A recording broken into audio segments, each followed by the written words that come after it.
Ayan, hello po, magandang gabi, magandang umaga, no? Nasaan panig man tayo ng mundo. Ito na ang ating pangalawang reading para sa ataw, araw na ito. Okay, nabubulol. Meron tayong two of wands. Oh, meron tayong six of swords. Sorry po, ha. Ayan. Nabubulol. Pasensya na po kayo, ha. Ayan, sa mga may schedule po ng private reading bukas, ha. Wala po tayong umaga. Meron tayo ng gabi. Ayan. Kung sino pang gusto magpa-schedule, ha, meron po tayong mga slot dyan. Then, meron tayong two of cups. Okay. Tingnan pa nga natin. May pagpili na naganap. Ayan. Tatlo pa lang ito pero may nabasa na tayong pagpili. Oo, eto na. So, meron tayong five of swords. Cheating and deceit. Meron din tayong the Hierophant. Okay. Tatlo na lang po. Bigay niyo sa amin. Tatlo na lang po. Oh, ayun na. Dalawa pa ito. Ayan. And meron tayo ditong Wheel of Fortune. Meron din tayong Two of Swords. Mahirap na pagdesisyon. Okay. Meron din tayo ditong The Death. Okay. Sa pagtatapos. So, ayun po, meron nagtapos na relasyon dito. Ayan na. So, tingin ko naman tunay na nagmahalan, ha. Maaring kasi yung isa rito ng ibang bansa or ng ibang lugar. Inaayos ko lang po, ha. Para magkasya sila. Ayan, ang ganda na. Ayan, kasi meron ditong tawag dito, two of wands, pumili, ayan. Siguro this is versus ng kanyang career and love. Okay. Ayan. Tapos yung isa naman, nakahanap din ng iba. Ayan. Pero talagang napakahirap ng desisyon na kanyang ginawa, ha. Kung sino man po ito, no. Okay, kaya lang talagang nagtapos na rin ang pagmamahalang ito. Kaya lang siguro ng ayon, kahit meron ng kasama yung isa, ramdam nung isa na ikaw pa rin yung mahal. O, 'di ba? Kung ikaw man yung umalis or ikaw yung iniwan, kung ikaw yung umalis para sa pag-abroad or umalis ka mismo dun sa relasyon ninyo, no? Basta umalis ka na kasi ayaw mo na, parang ganun, Although nahirapan ka sa pagdedesisyon, naman, worth it naman siya ngayon. Kasi nga talagang gumanda rin ang kabuhayan mo. Oh, the world. Ayan, kaya lang, yung ang tawag dito, ito ikaw yung nakapagdesisyon, tapos siya, nakahanap na rin siya ng panibago, and talagang tapos na kayo. Pero alam mo ba, hanggang ngayon, ha, ikaw pa rin ang pinagseselosan ng babaeng kasama niya ngayon. Ayan po, ha. Pero hindi natin maiaalis na nagkaroon din ng cheating. Kaya siguro yun din yung isa sa mga nagtulak sa'yo para umalis na sa relasyong ito, no? At para mas pagandahin na lang at pabonggahin ang buhay mo ngayon. Dahil din siguro sa babaeng ito. Ayan, ha. Yun nga lang, sinusubaybayan ka ng babaeng ito. Parang hindi siya matahimik. Kaya insecure. 'Di ba? Insecure siya, no? Kasi ang ganda na ng buhay mo ngayon. Lalo na kung ikaw yung nandiyan sa abroad, tapos nananagana ka. Tapos siya, insecure siya. Baka siya walang trabaho, nasa bahay lang, Ayan, meron tayong the strength, which is a fire sign. Okay. Dito naman, napaamon niya lang naman yung person mo. Baka nung panahon na iniwan mo, siya lang yun nandyan. 'Di ba?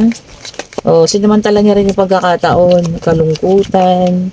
Kung kasi naman ay nagkakilala nung wala ka na, ha. Pero sabi ko nga may nakita tayong cheating, maaring siya na rin yung isang dahilan, kaya ka rin umayaw. Okay? And then meron tayong Ten of Cups in reverse, water sign. Ayan, Cancer, Scorpio, and Pisces. And gumuhong pangarap. Broken dreams daw. Tama naman. Broken family. Siya rin yung naging dahilan kung bakit nasira din ang inyong pamilya. Or kung meron na kayong pamilya. Ayun, kaya lang nakakatawa, no? Hanggang ngayon hindi siya maka-move on. Samantalang ikaw, move on na. Para sa'yo nga, tapos na eh. Ayan, oh, kasi meron tayong the death card, which signifies ng talagang ending na. Para sa'yo, wala na. Pero siya, di siya maka-move on. O, di ba? Problema niya yun. O, di ba? No? Nakakatawa. Problema niya yun. And then, meron tayong the world. Ayan, earth sign. Fire, water, and earth, tagi-tagisa ha. Ikaw, ang dami mo ng accomplishment. Sabi rito, oh, ayan. So, ang dami mo ng, kumbaga, nagawa sa buhay mo. Sa pag-iwan mo sa nakaraan. Pero si Babaitang Bruhilda, hindi ka pa rin tinatantanan, no, di ba? Okay, ay tagi-tagisa talaga, oh. Ace of Swords, which is an air sign, Gemini, Libra, and Aquarius. Oh, success ka na. Sumakses ka eh, no? di ba? So, ayun na, sumakses ka na, sabi rito. And a new beginning talaga. And sabi niya, nakapag-decide ka na raw. Oh, di ba? Ang ganda, ha? O siya, kung hindi siya matahimik at siya po, kasi alam niyo siguro yung mga taong talagang alam yung ginawa nila, no, na may nagawa silang kasakitan sa ibang tao, talagang hindi matatahimik yung mga yan. O, from time to time, inuusig ng konsensya yan. Aside from karma, na siguro nararanasan niya ngayon, inggit pa yung umiiral sa katawan niya. O, di ba? Ay, ang ganda mo kasi te. Siya siguro losyang na siya ngayon. Siya! Itong si Bruhilda. Diga, paganda ka lalo te, tas post ka lalo ng post sa Facebook. Naku, magngingit-ngit lalo yan. Oh, may mga ganun tao po talaga ha. Sila na yung ng agaw, nakasakit. Sila pa yung hindi makontento. At sila pa yung inggit na inggit. Okay? And then meron tayong Nine of Swords, air sign. Ayan. Yung iba sa inyo merong ang tawag dito, kasakitan na nararamdaman, nawawalan ng pag-asa. Bakit po? Naku, tawag tayo sa Panginoon ha. Huwag po din natin isipin ng mga bagay-bagay na hindi pa nangyayari. Kaya tayo nagkakaroon ng anxiety or depression. Okay po, huwag po natin isipin yun ha. Huwag kayo mag-overthink. O kung kailangan niyo ng kausap, ayan, kausapin niyo yung mga kaibigan ninyo, no? Ilabas ang sama ng loob. Huwag po yung ganyan ha, na parang nawawalan na tayo ng pag-asa. Huwag po ganun. Okay po? Lagi po tayong tumawag, kumapit tayo sa Panginoon ha. Sa Panginoon lang tayo kumapit. Oh, diba? Siya lang at siya talaga ang nakakaalam po. And then, meron tayo ditong Knight of Pentacles. Ayan, self-discipline para sa iba. Earth sign yan ha. O, disiplinahin ng sarili. Baka na-over na tayo sa kung ano man ha. O, self-discipline daw po. Minsan nawawala din tayo sa pagka-focus natin, Especially kapag tayo ay pinipilit ng mga ibang tao sa paligid, na maging harsh. O, kaya kumaga pagtitimpi at self-discipline na huwag natin alisin sa sarili. Okay, meron tayo ditong 8 of Cups, which is a water sign. Yung iba sa inyo makakaranas ng disappointment, okay? Meron ding tatakasan na pangyayari. Ano ba ito? Nakabuntis ka ba? Or nabuntis ka ba? Ayaw mo sa ama na magiging anak mo? Tatakas. O aalis daw po, ha? Or talagang aalis kayo sa isang relasyon na toxic na, kung ano man po ito, no? Kung ang pagtakas ang solusyon, sige po gawin nyo. Pero yung mga nasa loob ng, alam nyo na, hindi po solusyon yun na. Mas lalong lalala po ang inyong dyan, tawag dito, sentensya kapag kayo nahuli ulit. Okay po. And then, meron tayong Queen of Swords. Ayan, air sign in reverse. Ayan. O yung mga, rito ha, sabi rito kasi bitchy. O yung mga cold-hearted. Oh, ayan. May makakaranas ng mga ganun na. Mga bitterness. Ano ba yan? Bakit tayo magiging bitter? Hayaan na natin. Ibigay na lang natin kung talagang wala ng pag-asa. Ipamigay na po yan. Oh, di po ba? Hindi yung nagiging bitter tayo sa mga bagay-bagay. Hayaan na po yan, ha? Okay? And ito na ang ating yes and no card. And kung kayo man yun sa ating situational reading, na kinaiinggitan ngayon ng bruhang ito, dahil kasi talagang kulang na lang, i-follow niya kayo sa lahat ng social media accounts niya, At talagang kayo kanyang minamanmanan kanya. Kumbaga 24 hours nakatutok ang mga mata niya sa inyo. Magsuot kayo ng evil eye ha.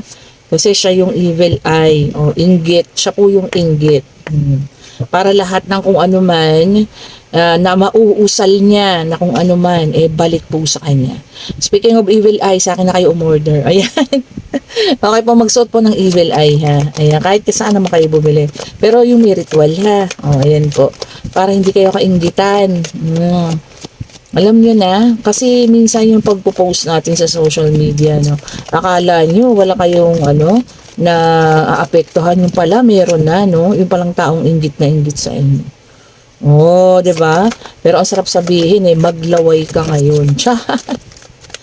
Oh, 'di ba? Ano po ang inyong katanungan? Pag-ibig, financial pangyayari, ayan, eskwela, para sa school, mga examen, kung ano man yan, pag-travel, ayan, hingin na natin ang kasagutan. Divine Universe, ano po? Ay, eto na agad. And yes po, ang kasagutan. Ito ang ating Queen of Cups. Napaka-mature na tao, regardless babae o lalaki. Ayan. Sabi rito, secured na siya. O, ito baka connected pa rin dun sa ating situational reading. Mapagmahal. Ayan. Ayan, sabi rito, napaka-loyal na tao. So, yun yung mga characteristics mo. Kaya siguro ikaw, ayaw mo rin ng taong hindi loyal. Kaya ka umalis dun sa relasyon, O, kung sino man itong mga taong ito, napakaswerte ninyo kung kayo ay matagpuan na ng taong tunay na magmamahal po sa inyo, ha. Lalo na yung mga karakteristik na ganyan. Alam nyo, karaniwan talaga dito sa Queen of Cups. Ito kasi parang may pagka-water sign din ito, Cancer, Scorpio, and Pisces. Sila talaga yung tunay na taong mapagmahal, ha. At karaniwan din, kadalasan din, sila dito yung mas dalas maloko po. Oh, 'di ba? So, ayun, sa situational reading natin, deadmahin mo na lang 'yan. Okay po, kasi talagang gustong-gusto ko lang naman yung makita kung ano na yung nangyayari sa'yo. Mas maganda yan, post ka ng mas maganda para lalo siyang mainggit sa'yo, no? Di ba? 24 hours, nakamanman ang taong ito sa'yo, si Bruhilda. Ayan po, and kung nagugustuhan yung ating reading, pa-like, pa-share, pa-subscribe, and hit the notification bell para lagi kayong updated sa mga bagong videos na ating nire-release po. Ayan. And sa mga bagong subscribers, sa mga ditihan na, sa mga bumabalik, sa mga kauna-unahan na nandiyan pa ngayon, maraming salamat po sa inyo, ha, sa patuloy na pagsasubscribe. And malapit na ang 10,000 subscribers. Yay! Hindi ko talaga inakala, ha. Kumbaga mag-iisang taon pa lang yung ating channel, dito sa Mystic Tarot, pero aabot na ng 10,000 subscribers. Thank you so much po, ha.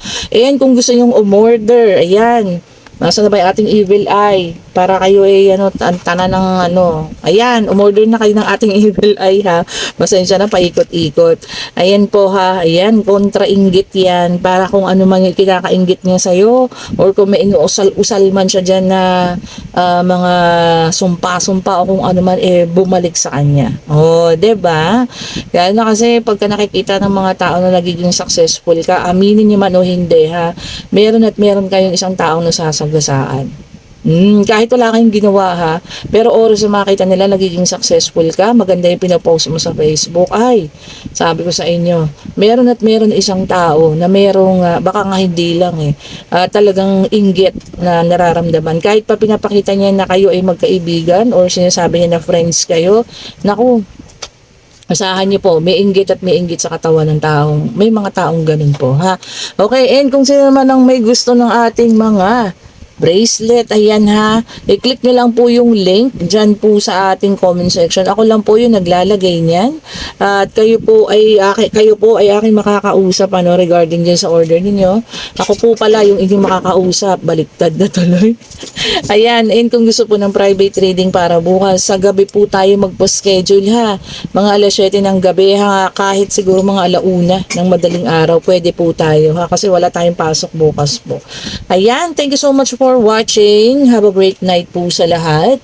Today is Thursday po. Ayan, sana po ay naging maayos. Ayan, at sana ay maging masarap ang ating pagtulog mamayang gabi para ready tayo ulit bukas po, ha.